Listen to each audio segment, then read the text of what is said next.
protecting men, women, aircraft, millions of dollars of aircraft, and it's me and my dog. The importance isn't the aircraft. To me, it's the people that's inside the aircraft. She doesn't work for treats. She doesn't work for affection. She works for the sheer love of work. She does it the same reason I do it. We work because we love our job.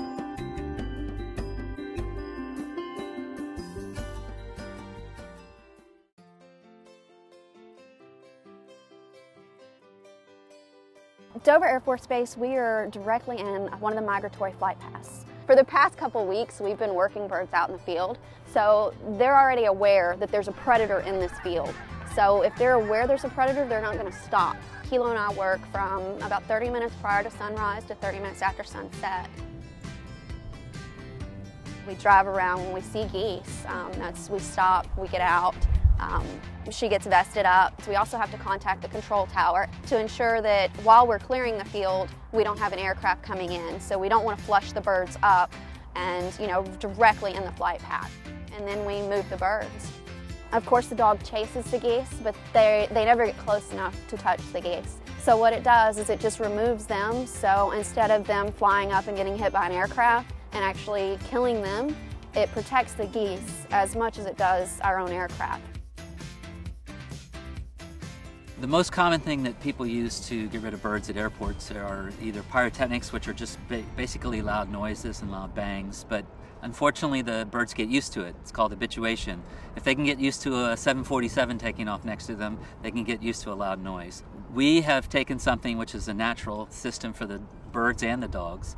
The birds know what something fuzzy coming at them through the grass means. It means danger. It means get out and don't come back. Before we came on, from 2004 to 2010, locally, just on base, we've had $1.4 million in damage to our aircraft. That's just the damage, mainly from snow geese and gulls. So without the program, without us here, it would triple, if not quadruple. A bird strike with a goose has the same impact as an elephant falling 15 feet on top of your car. Since 1988, there have been over 219 people killed in accidents involving bird strikes and other wildlife strikes. Estimates are probably every year it costs the Air Force $250 to maybe $500 million in damage, the U.S. Air Force alone. The most common one obviously was the miracle on the Hudson. The plane took off, they ran into a flock of geese 3 miles away. That's why we work not just on the airport itself or the Air Force Base, we work outside of that. Kilo is a typical border collie. But when you get in the truck, when you put her vest on, she knows she's working. It's like a light switch that goes off.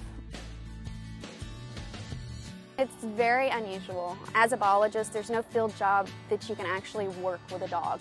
This is the only program that I know as a biologist that you get the opportunity to actually have a working canine.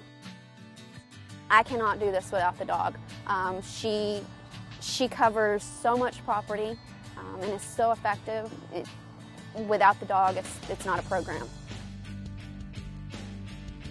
This job is the best job in the world. Dr. Carter will tell you that once he gets an employee, we're stuck with him for life. Because if I left the job, I'd have to leave her. And I'm not going to leave her. It's a very strong bond.